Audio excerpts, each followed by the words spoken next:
Algo que me gusta mucho sobre Abraham es que Abraham nos mostró que en la fe se vale dudar. Porque la fe no es la ausencia de duda. De hecho, la ausencia de duda es certeza, y si hay una certeza absoluta, ¿para qué quiero fe? Fe es la capacidad de creer que sucederá aún en medio de las dudas que hoy tengo.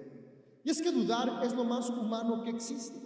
Uno de mis pasajes o historias favoritas en los evangelios es el encuentro que tiene Tomás con Jesús. Tomás es el que del grupo de discípulos más cercanos de Jesús, del grupo de los 12, donde ya nada más quedaban 11,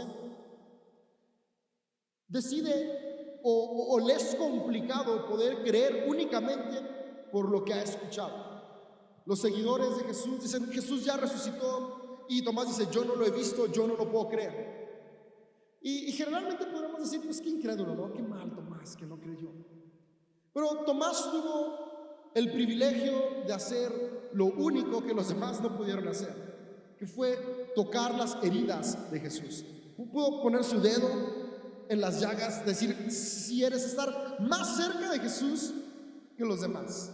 Y algo que me gusta de este pasaje, y yo creo que el autor del evangelio lo puso a propósito, fue para recordarnos que nuestras dudas tienen el potencial de acercarnos a Jesús.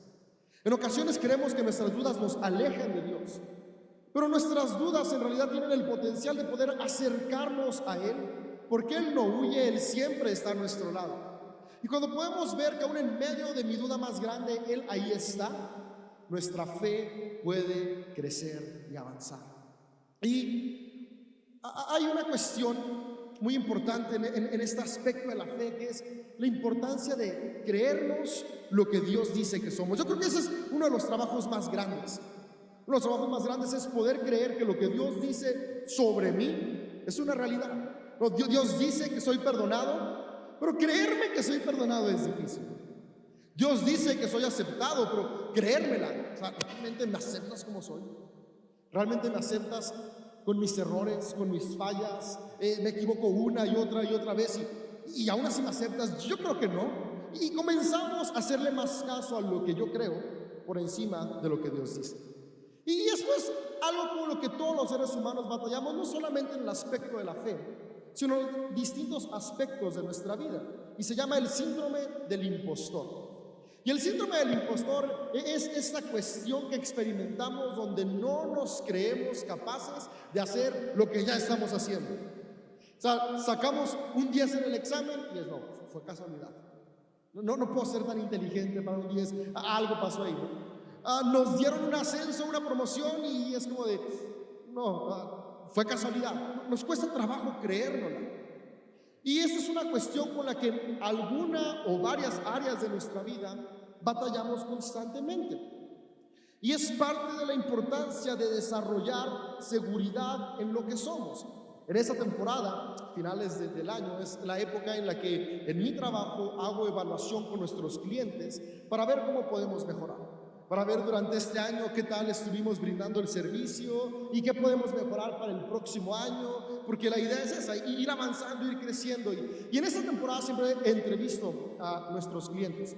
Yo el trabajo en el que estoy es en rayos X. Trabajo tomando placas de rayos X especialmente para dentistas. El equipo de la empresa en la que laboro es un equipo que toma todas las cuestiones de cráneo, así que el 98% de nuestros clientes son dentistas con distintas especialidades. Y cada año voy y platico con ellos. Ahora, algo interesante de mi trabajo es que la mayoría de gabinetes parecidos al gabinete en el que estoy son dirigidos y son ejecutados por personas que también son dentistas. Y yo no soy dentista. Así que desde 2011 que empecé a trabajar en este negocio, cada vez que iba a platicar con los clientes me enfrentaba a esta cuestión, que ellos sabían e incluso seguido me decían: pero tú, ¿cómo lo vas a hacer si no eres dentista? Y yo, como puedo, pues estudié radiología y es rayos X. Pero viene esta cuestión porque hay aspectos en las placas o en las tomografías, en los trabajos, que un dentista lo entiende rapidísimo, porque fue su profesión. Ahí me tocó aprenderlo en 12 años que llevo en ese trabajo. Y aunque en 12 años he estado estudiando constantemente y hoy sé lo que hago, de cualquier manera, cada vez que estoy entrevistando a un doctor, me siento extraño. Porque me siento con miedo de, me va a descubrir que tal vez no sé tanto como él sabe. Y en ocasiones me doy cuenta que sé en algunos aspectos de mi trabajo más de lo que mi cliente puede saber, porque es lo que yo hago todos los días.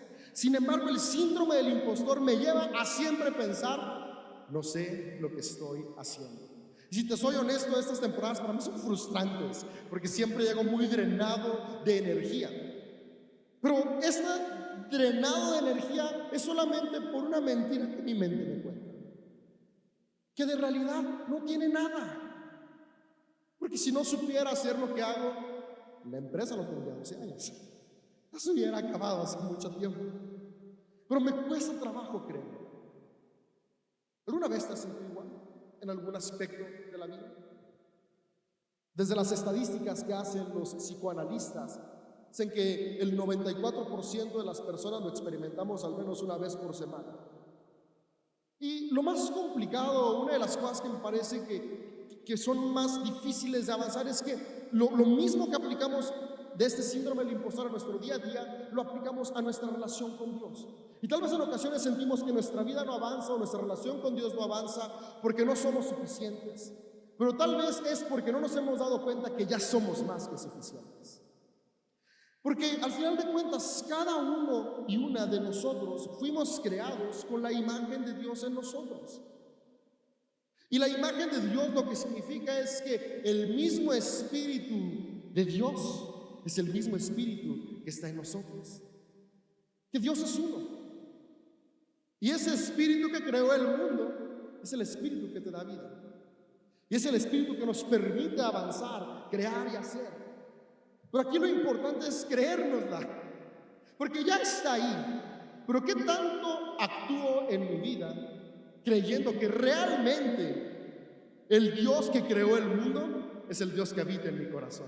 Y el potencial que transformó el caos en esta creación extraordinaria es el mismo potencial que está dentro de mí para poder transformar mis entornos. Porque hay una diferencia muy grande entre saber y creer. Puedo saber que tengo el poder de Dios, pero creer que no soy suficiente para actuar en el poder de Dios. Y la invitación que hoy tenemos cada uno de nosotros es darnos cuenta que somos capaces de más de lo que imaginamos. Una de mis frases que más me marcan, que Jesús le dijo a sus seguidores y que nos la dijo a nosotros también, es: cosas mayores de las que yo hice, ustedes harán. No sé, este año, al evaluar, ¿qué cosas puedas pensar que no hiciste? Y tal vez estás dándote por vencido y decir, este es el año número 15 que digo que voy a lograr esto y no lo logré. Creo que ya mejor no lo vamos a hacer, o ya no lo vamos a intentar. Y no sé, en este cierre casi de año, nos queda un mes para terminar el 2023, ¿qué cosas se nos quedaron estancadas o incompletas? Pero lo que yo sí sé es que no importa qué tanto se haya estancado, qué tanto parezca que no pueda avanzar, el poder de Dios en ti y en mí tiene la capacidad de resucitar sueños, propósitos, relaciones y darnos nueva vida. En Segunda de Reyes hay una historia que me llama mucho la atención. Y te la voy a leer, dice Segunda de Reyes 13, 20, 21. Después Eliseo murió y fue enterrado. Eliseo fue el alumno, el aprendiz de Elías. Elías es el profeta con mayor importancia en la tradición judía y con una importancia muy grande en la tradición cristiana, porque Elías fue un hombre que transformó su mundo, que de una manera activa mostró el poder de Dios. Y algo que me gusta mucho es que de este hombre, Elías, en la carta de Santiago, Santiago nos dice que era un hombre normal, como tú y como yo. Y esa parte me gusta porque en ocasiones creemos que los héroes que leemos en la Biblia eran personas distintas a nosotros, que habían nacido con un ADN diferente, que habían nacido con privilegios distintos, pero si leemos, cada uno de ellos enfrentó sus distintas circunstancias y fue creado de la misma manera que tú y yo fuimos creados, con el mismo ADN, el ADN de Dios. Y este Elías tuvo su alumno, Eliseo. Y Eliseo tuvo una característica, que fue un hombre que dijo: yo creo que hay más. Y vio a Elías hacer cosas extraordinarias, pero Eliseo comprendió que el poder de Dios es más grande de lo que nosotros podemos hacer. Así que él dijo: Dios, tú le diste a Elías un poder muy grande, pues yo quiero el doble. Y fue el pedido que hizo Eliseo, y Dios se lo concedió. Porque recuerdas, hace 15 días usé una metáfora de en Dios no es un pastel que se acaban las rebanadas. En Dios es un río abundante que fluye sin cesar. Hay más siempre.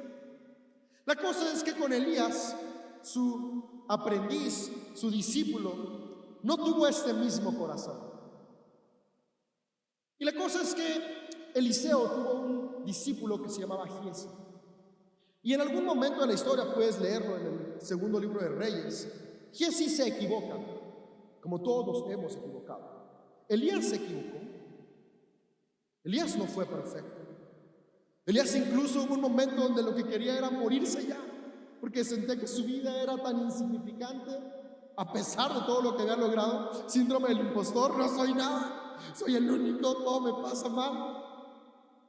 Y en esos momentos Dios lo reconforta y sigue avanzando.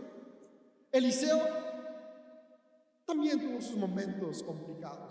Hay un pasaje que no logro comprender, pero hay un momento donde se están burlando de él porque está pelón, está calvo, se siente raro. Yo todavía no estoy calvo, pero tengo entradas y este año me crecieron más.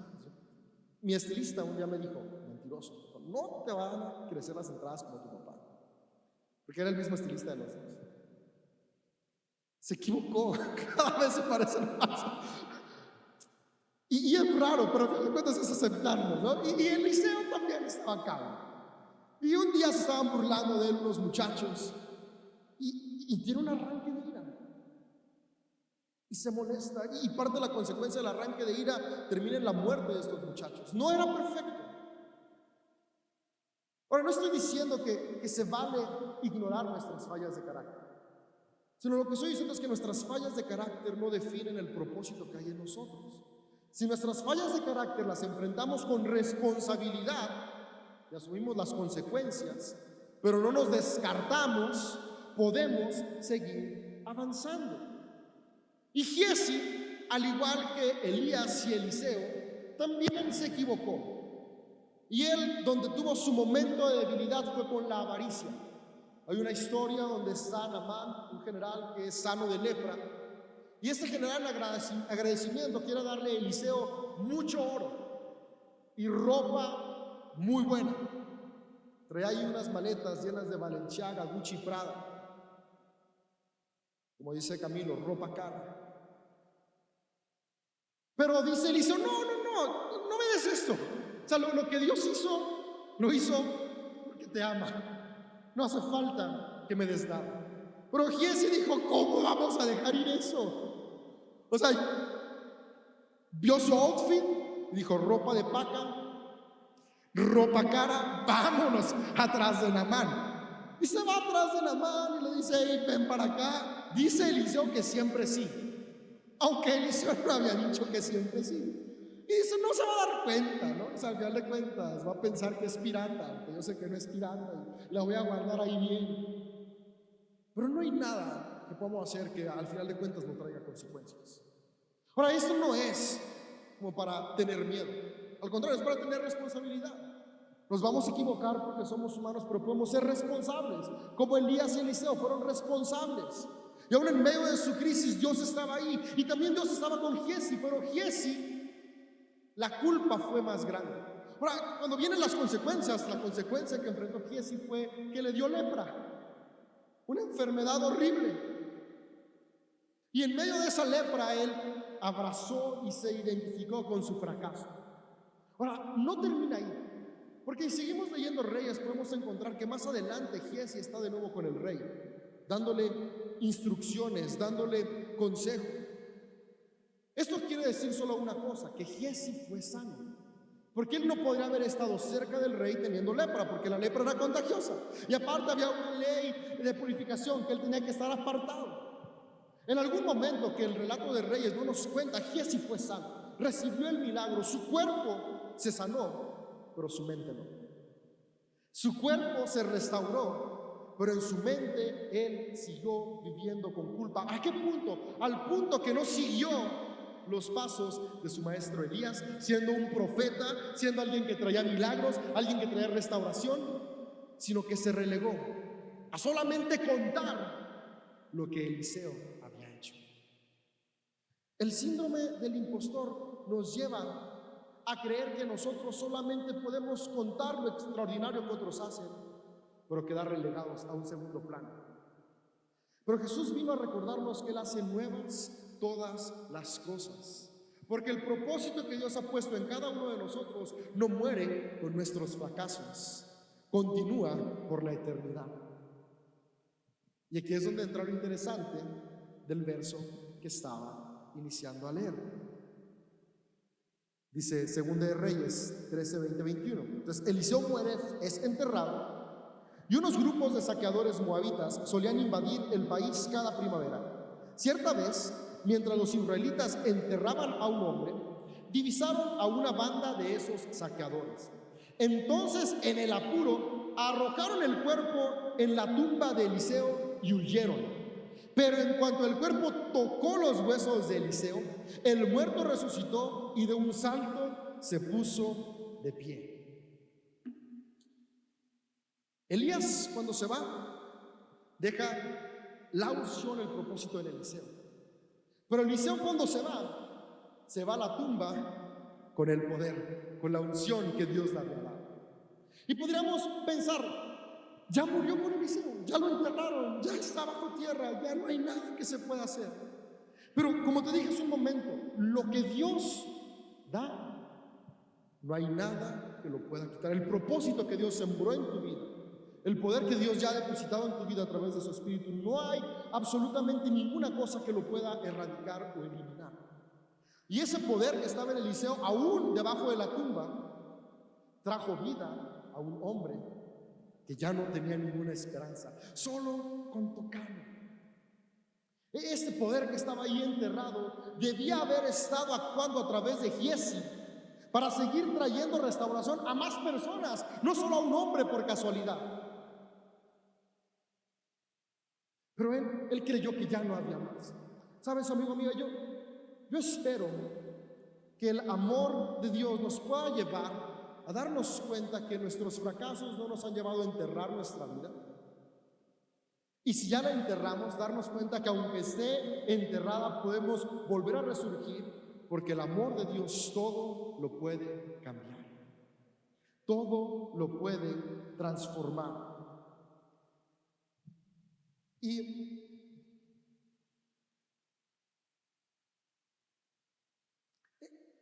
por eso está la invitación constante de Jesús a cambiar nuestra mente. Toda esta cuestión, todo esto que sucedió, Giezi haber dejado de seguir el legado fue porque no pudo transformar sus pensamientos. Y el día de hoy es la invitación que tú y yo podemos tener: cambiar la manera en la que nos percibimos y cambiar la manera en la que percibimos a Dios.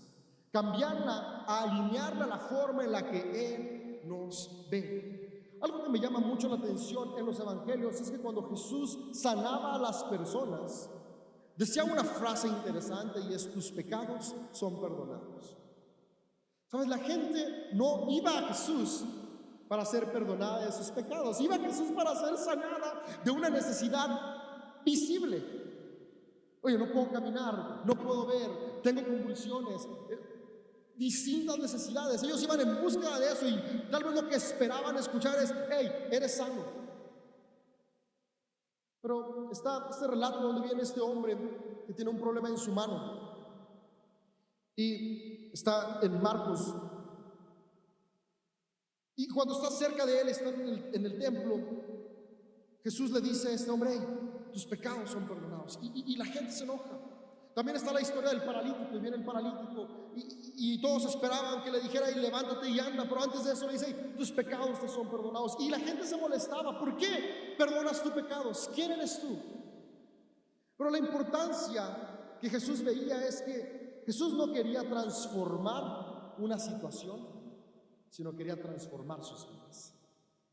Si estas personas simplemente eran restauradas de su mal físico, pero no restauradas de su mente, iban a volver a caer en ciclos de hábitos destructivos y a tener otro tipo de consecuencias. Pero lo que Jesús quería hacer era recordarles: hey, tú puedes tener una nueva vida. Y antes de sanar tu cuerpo, quiero sanar tu mente y tu corazón. Que dejes la culpa a un lado, el rencor a un lado, los sentimientos de insuficiencia, y puedas verte como yo te veo. Un hombre, una mujer con un valor enorme. Un hombre y una mujer con un potencial enorme. No solamente quiero que vuelvas a caminar, sino que vuelvas a caminar y avanzar en tu propósito. Yo no sé el día de hoy qué sea lo que nos está impidiendo avanzar. Tal vez físicamente no hay nada, pero en nuestros pensamientos hay inseguridad, mala autoestima, ansiedad, rencor, culpa. Pero lo que hoy nos invita Dios es a poner todas nuestras ansiedades sobre Él y poder descansar y avanzar su perdón, porque el potencial que Él puso en nosotros no muere, sino sigue estando presente para avanzar. Y aquí es donde entra la fe. La fe entra en este aspecto donde yo no me veo como Dios me ve. Yo no sé, o sea, yo no puedo comprender cómo me ha perdonado, pero Él sí sabe, y Él sabe que soy perdonado. Yo no sé cómo voy a poder resolver este problema. No veo salida, pero Él sí sabe cómo. Y si confío en Él y sigo su dirección, sé que voy a salir. ¿Sabes? Me gusta cómo en Hebreos 11 nos dice que cuando Dios llamó a Abraham y le dijo: sal y ve, Abraham salió y fue aún sin saber a dónde. Y esa es la parte complicada de la fe. Yo no sé, pero Él sí sabe. Yo no sé cuál es el siguiente paso que tengo que dar, pero sí sé que si es un paso que va de la mano en la dirección de Dios, es un paso que me va a acercar más al propósito que Él tiene para nuestras vidas. Entonces, aquí viene esta parte importante. Una vez que yo me sé amado por Dios, una vez que yo decido abrazar lo que Él dice de mí, viene a apropiarme las promesas de Dios. ¿Sabes? Tal vez Jesse le costó trabajo apropiarse las promesas que Dios había dado. Y en ocasiones es complicado poder tener fe y mantener la fe en medio de las promesas. ¿Sabes? Algo que me llama mucho la atención es Abraham. Abraham, Dios le dijo: vas a ser el padre de naciones. Pero no tenía ni un hijo. Y Abraham no tenía 20 años cuando Dios le dijo esto. Ni 30, y que dijera: bueno, todavía estoy joven, fuerte, hay chance. No, ya era un anciano. Y Dios le dice: tú vas a ser padre de naciones. Y aquí es donde viene esta parte interesante de la fe. Abraham no sabía cómo, pero confió en que Dios sí sabía cómo. Yo no sé quién, pero sí sé quién está conmigo. Y esa es parte importante de la fe. No sé cuál va a ser el proceso para sanar mi corazón, pero sé que si estoy en las manos de Dios, mi corazón va a sanar. No sé cuál es el proceso para restaurar mi relación con mis hijos, con mis padres, con mi pareja, pero sé que si estoy en las manos de Dios, Él me va a guiar para actuar. No sé cuál es el proceso para poder romper ciclos de deudas y mala administración financiera, pero sé que si estoy en las manos de Dios, Él es quien me va a dar la sabiduría para administrar, para ser responsable, para avanzar. No sé cómo, pero sí sé quién. Abraham no sabía cómo iba a pasar, pero él sabía que Dios, quien había hecho la promesa, iba a cumplirla. Y es que las promesas de Dios en ocasiones no se ven como nosotros las imaginamos. ¿Sabes? Dios le dijo a Abraham: tú vas a ser padre de naciones. Tal vez Abraham se imaginó: voy a tener mínimo 20 hijos, o 30 o 40, pero tuvo 2. Voy a hacer 2 hijos y esto es padre de naciones. O sea, las promesas de Dios no siempre se ven como las imaginamos, pero Dios las cumple. Y Abraham fue padre de naciones. Las promesas de Dios no son en el tiempo que esperamos. De hecho, a veces son más lentas de lo que nos gustaría. Pero el hecho de que algo sea lento no quiere decir que no va a llegar. ¿Cuántas veces tal vez hemos enterrado promesas de Dios porque van más lentas de lo que quisiéramos? Tal vez Giesi, cuando vio que su piel regresó, dijo, también va a caer fuego del cielo. Y fue, lloró y el fuego no cayó. Dijo, no, entonces ya no tengo propósito. Pero ¿qué tal si solo ocupaba caminar en el proceso de restauración un poquito más, en lugar de haberse dado por vencido, para que la unción de Eliseo siguiera actuando a través de su vida? Y esto es algo para revisar. ¿Cuántos proyectos hemos iniciado y hemos enterrado como fracasos solo porque no tuvieron éxito en el momento que esperábamos? La mayoría de emprendimientos cierran en el primer año porque el emprendedor no ve los resultados que esperaba. Pero es que las cosas toman tiempo. Por eso lo que me encanta de los distintos autores cuando nos hablan de lo que Dios hace, lo hace a través de procesos. El mundo pudo haber sido creado en un instante, pero el autor del poema de Génesis 1 nos dice que el día 1, día 2, día 3, día 4, día 5. ¿Por qué? Porque nos recuerda que todo lleva un proceso. Jesús pudo haber bajado del cielo siendo un adulto, simplemente para llegar y empezar a establecer el reino de Dios en la tierra. Pero no, nació de una mujer. Fue un bebé que necesitaba que le cambiaran el pañal. Ya viene Navidad, época en la que recordamos eso. Fue un bebé que no podía decir que tenía sed, o que le dolía la panza, o que quería que lo abrazaran, porque de bebés no puedes decir nada. Procesos. ¿Era necesario? No. Pero era importante, sí, para recordarnos que los procesos terminan trayendo transformación. ¿Qué tal si el día de hoy retomamos lo que habíamos dejado porque no iba avanzando a la velocidad que queríamos?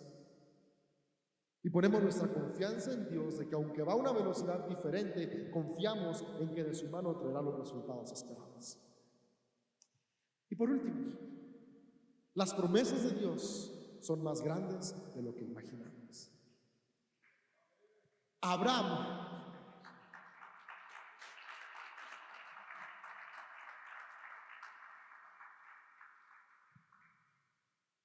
esperaba ser padre de naciones,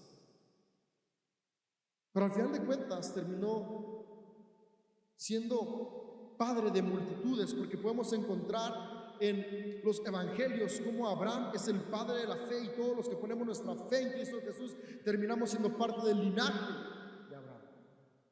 Abraham se imaginaba un cumplimiento de la promesa en su región. Es más, en la época de Abraham ni siquiera sabían que existía nuestro continente. Ya existía, ya había gente, pero no se conocían y no se imaginaban. Todos pensaban que el mundo terminaba en su costa y que ya no había nada más. Y la promesa de Dios terminó cumpliéndose, y seguimos siendo parte de ese cumplimiento 2000 años después, a miles de kilómetros. Y si vamos leyendo las historias bíblicas, podemos darnos cuenta que cada hombre y mujer que confió en Jesús y puso su propósito en sus manos, terminó recibiendo más de lo que imaginó. ¿Sabes? La mamá de Moisés solo esperaba salvar a su hijo, y puso esta esperanza en las manos de Jesús, y su hijo terminó salvando a un pueblo. José solo esperaba regresar a su casa, y terminó trayendo su casa al reino más grande que él dirigía. Pablo, Pedro, Santiago, podemos encontrar las historias, hombres que esperaban un poco y obtuvieron más. Pedro esperaba solo tener una buena pesca de peces de nuevo, porque ya había fracasado por haber negado a Jesús, aunque sea una buena pesca. Y terminó cumpliéndose lo que Jesús dijo: serás pescador de hombres. Y en su primer sermón 3000 gentes se convirtieron. Eso es wow. Imaginas un domingo, de repente aquí al día siguiente semana 3,000. Y eso hizo Pedro, y eso podemos hacerlo tú y yo. Al final de cuentas es recordar esto. Permitir que el amor de Dios transforme nuestra mente para que la culpa, el rencor y la inseguridad no entierren lo que Dios ya puso. No entierren lo que Dios ya planeó. Dios ya ve en cada uno de ustedes, en cada uno de nosotros, la capacidad de seguir creando para bien. ¿Cuál es nuestro reto? Poder creer que es verdad. Que nos ponemos de pie.